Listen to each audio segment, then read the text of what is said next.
Today's video is not what most people think it's going to be. And before anything else, I need to make this crystal clear right up front.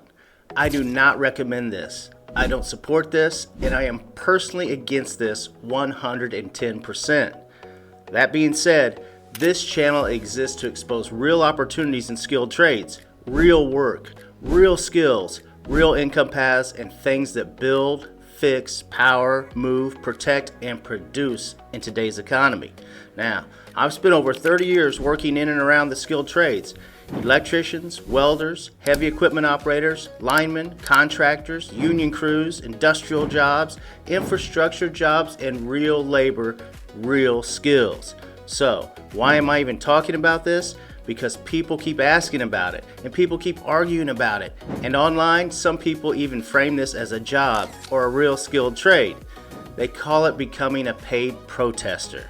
And while I personally disagree with it completely, I also believe in exposing things honestly, not hyping them, not selling fantasy, and breaking down what actually exists, what doesn't, where money really is, and why this is not a skilled trade, not a career path, and not something I respect. This is not endorsement, this is exposure.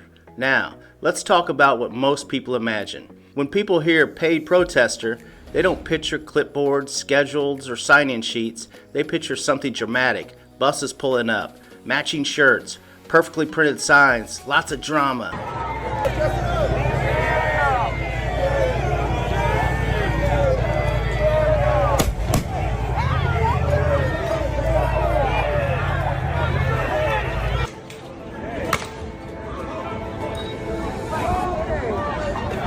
He literally straight up just shot them.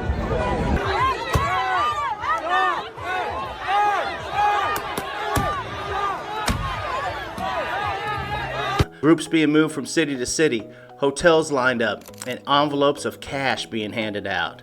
That image is everywhere online right now, and it spreads fast because it's emotional, it's cinematic, and it feels like a damn movie. But here's the reality. There is no verified nationwide system where random people are secretly hired and shipped across America to protest for huge money. No consistent payrolls, no confirmed centralized operation, and no real documentation showing masses of people being paid big money just to show up and chant and raise hell.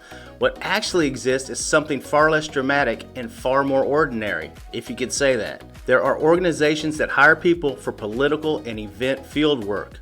And that work usually looks nothing like the fantasy and usually involves a lot of chaos. Most of the time it looks like early mornings, long days, and a lot of unglamorous tasks that have to happen at any event to function at all. Someone has to get there before everyone else. Someone has to unload equipment, and someone has to organize materials. Someone has to check people in. Someone has to manage where crowds move, and someone has to coordinate with event leaders. And when everything is done, someone has to stay behind and clean up all the mess.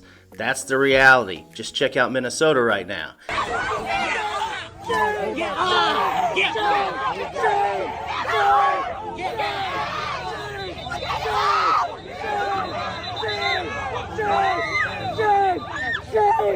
It's not power, it's not influence, it's not a hidden profession, it's temporary political labor.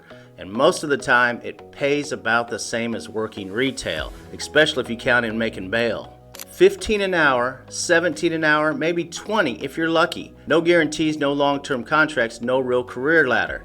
But today, you could be even getting paid bonuses for the radical left that's hiring these people to come out, especially in Minneapolis right now, and cause major disruption in ICE immigration enforcement.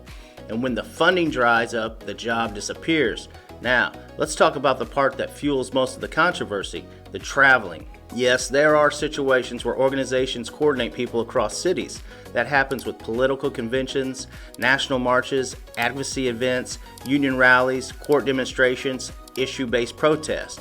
And when that happens, what usually is covered is logistics. I'm talking transportation, lodging, meals, and supplies. They're not paying people huge money, they're paying people to move. And here's where a lot of confusion comes in. Some people online see groups arriving in different cities and immediately assume there must be some massive paid operation behind it. What they're usually seeing is organizations coordinating attendance the same way companies coordinate conferences or unions or coordinated conventions. It's scheduling, it's transportation, it's budgeting, and it's not secret wealth. Most of the people involved are students, activists, organizers, or entry-level political workers trying to build experience, connections, or resumes. And today, a lot of them are just professional protesters that are bouncing from city to city to cause massive chaos. And here's the part no one likes to say out loud. It's long days, emotionally charged environments, inconsistent schedules, online exposure, and no job security. It offers no benefits, and usually you end up in jail. Well, sometimes anyway. And once the event is over, so is the paycheck. There's no long-term protection, there's no trade, and there is no safety net. And this is where I personally draw a hard line, because this is not a skilled trade. A skilled trade means you carry something of value inside of you, something technical, something measurable, and something you can take anywhere in America and produce a real income. If you're a welder, you can show up almost anywhere and work. If you're a lineman, you can restore power anywhere. If you're a crane operator, you can lift what others can't. And if you're a heavy equipment operator, you can reshape land. If you're a plumber, you can save buildings. If you're a machinist, you can manufacture precision. Those are real trades. They solve problems and they build things. They fix things and they leave something standing when you're done. Unlike a lot of protests that are going on right now that simply destroy things, a real skilled trade creates value when no one is watching. A protester doesn't produce. There is no technical mastery. There is no measurable craft. There is no transferable skill. This is no asset that follows you forward. And I've watched for over 3 decades what happens to people who never build a real skill. They get used. They get replaced. Age out.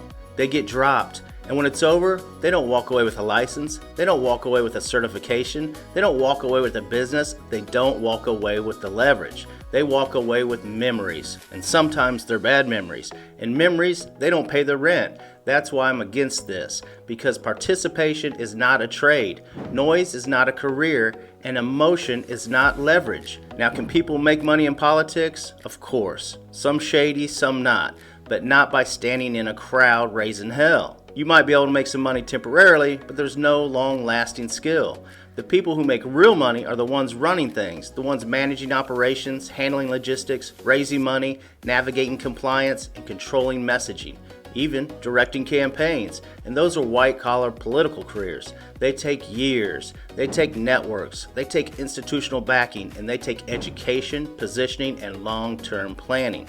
They are not what people mean when they say paid protesters. That phrase sells drama. The reality is paperwork. And I'm telling you this, as someone who has worked beside real tradesmen for decades, no protest check will ever outperform a real skill. Ever. I've watched welders build companies from nothing. I've watched linemen clear 6 figures working storms. And I've watched crane operators own homes, trucks, and rental properties. And I've watched heavy equipment operators start businesses that their kids now run. Because skills compound. They grow. They stack. They give you negotiating power, and they give you options. The men and women I know in the trades own homes and run companies and carry licenses and control their schedules, and they hold bargaining power. They can leave jobs, they can negotiate pay, and they can travel for work, and they can start their own operations because they produce. And these protesters don't produce anything, and production is power. That's something a lot of people don't like hearing, because it's not glamorous, it's not loud, it doesn't trend, it builds real freedom. So if you click this video wondering whether becoming a paid protester is some kind of hidden opportunity, here's the honest answer. There are temporary political jobs, there are organized roles, there are event positions, and there are advocacy contracts, but there is no skilled trade here. This is no long-term protection. There is no scalable future, and that is why I don't support it. Because I want people building something that can't be taken from them, not standing in something that disappears, because movements change, funding changes, politics change, but a skill stays. If you can fix machines, power cities, lift steel, weld structures, build infrastructure, install systems, operate equipment, or maintain critical operations, there will always be work. Your job is standing somewhere because someone else organized it that disappears the moment they stop paying. And I don't want people building lives on something that fragile. If you want real income paths, real leverage, real independence, and real skills, this channel is full of them. Crane erectors, linemen, rail signal technicians, marine electricians, and on and on and on. Careers that still pay when the camera shuts off. careers that still matter when trends change, and careers that still feed families when narratives die.